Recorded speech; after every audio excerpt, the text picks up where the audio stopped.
오늘 말씀은 누가복음 15장 11절에서 32절입니다. 키워드는 아들을 잃어버린 아버지, 아버지 마음, 돌아온 둘째입니다. 또 이르시되 어떤 사람에게 두 아들이 있는데 그 둘째가 아버지에게 말하되 아버지여 재산 중에서 내게 돌아올 분깃을 내게 주소서 하는지라. 아버지가 그 살림을 각각 나눠 주었더니 그 후 며칠이 안 되어 둘째 아들이 재물을 다 모아가지고 먼 나라에 가 거기서 허랑방탕하여 그 재산을 낭비하더니 다 없앤 후 그 나라에 크게 흉년이 들어 그가 비로소 궁핍한지라. 가서 그 나라 백성 중 한 사람에게 붙여 사니 그가 그를 들로 보내어 돼지를 치게 하였는데 그가 돼지 먹는 쥐염 열매로 배를 채우고자 하되 주는 자가 없는지라.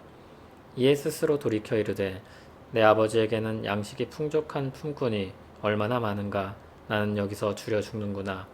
내가 일어나 아버지께 가서 이르기를 아버지 내가 하늘과 아버지께 죄를 지었사오니 지금부터는 아버지의 아들이라 일컬음을 감당하지 못하겠나이다. 나를 품꾼의 하나로 보소서 하리라 하고 이에 일어나서 아버지께로 돌아가니라. 아직도 거리가 먼데 아버지가 그를 보고 측은히 여겨 달려가 목을 안고 입을 맞추니 아들이 이르되 아버지 내가 하늘과 아버지께 죄를 지었사오니 지금부터는 아버지의 아들이라 일컬음을 감당하지 못하겠나이다 하나.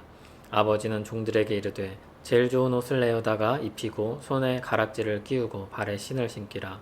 그리고 살찐 송아지를 끌어다가 잡으라. 우리가 먹고 즐기자.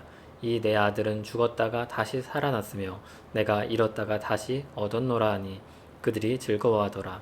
맏아들은 밭에 있다가 돌아와 집에 가까이 갔을 때 풍악과 춤추는 소리를 듣고 한 종을 불러 이 무슨 일인가 물은데 대답하되 당신의 동생이 돌아왔음에 당신의 아버지가 건강한 그를 다시 맞아들이게 됨으로 인하여 살찐 송아지를 잡았나이다 하니 그가 노하여 들어가고자 하지 아니하거늘 아버지가 나와서 권한대 아버지께 대답하여 이르되 내가 여러 해 아버지를 섬겨 명을 어김이 없거늘 내게는 염소 새끼라도 주어 나와 내 벗으로 즐기게 하신 일이 없더니 아버지의 살림을 창녀들과 함께 삼켜버린 이 아들이 돌아오매 이를 위하여 살찐 송아지를 잡으셨나이다.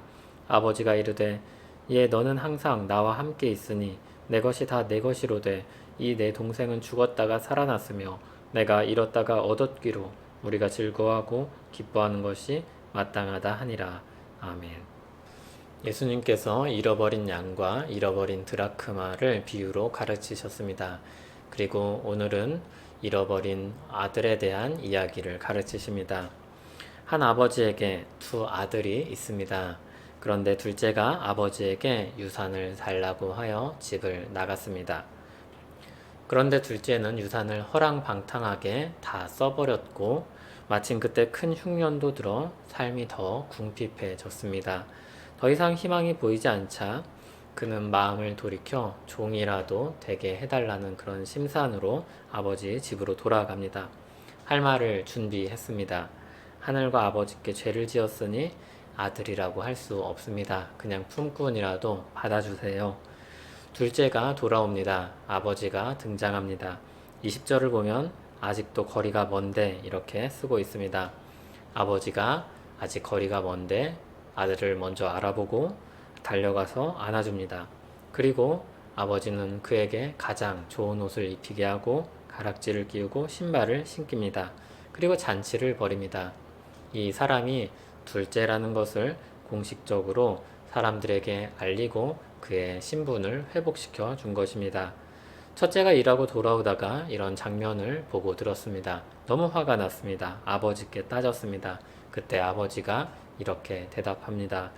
아버지가 이르되 예 너는 항상 나와 함께 있으니 내 것이 다 내 것이로되 이 네 동생은 죽었다가 살아났으며 내가 잃었다가 얻었기로 우리가 즐거워하고 기뻐하는 것이 마땅하다 하니라.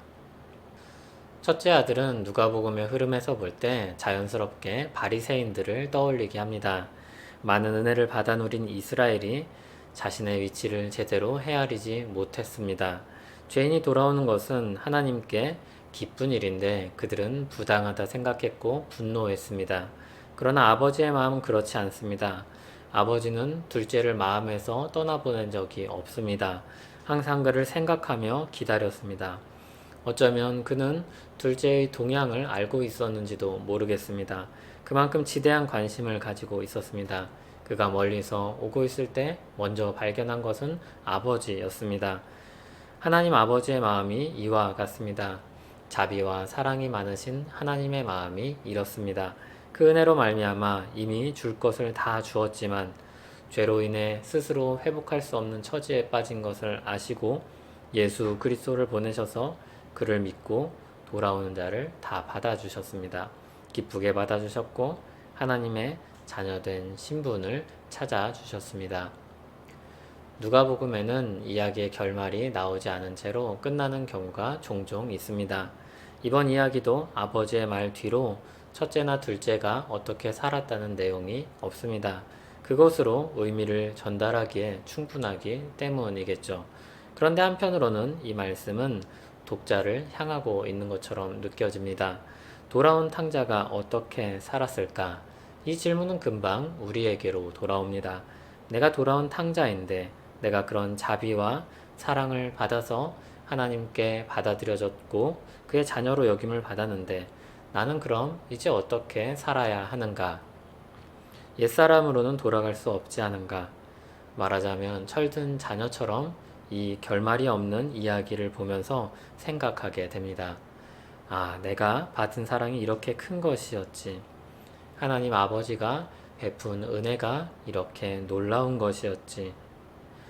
여러분은 하나님 아버지께서 주신 이러한 새 삶을 어떻게 채워가기를 바라십니까? 여러분이 돌아온 둘째라는 사실을 잊지 마시기 바랍니다. 하나님 아버지, 우리를 사랑하셔서 기다리시고 복음을 듣게 하시고 돌아오게 하신 은혜를 찬송합니다. 주께로 돌아와 바로 성숙한 모습으로 살면 좋겠지만 우리 삶이 그렇지 않습니다. 아직도 부족하고 부끄러운 모습이 많습니다. 주님 은혜가 계속해서 필요한 줄 압니다. 우리를 그 은혜로 붙잡으시고 인도하여 주시옵소서. 예수님 이름으로 기도합니다. 아멘.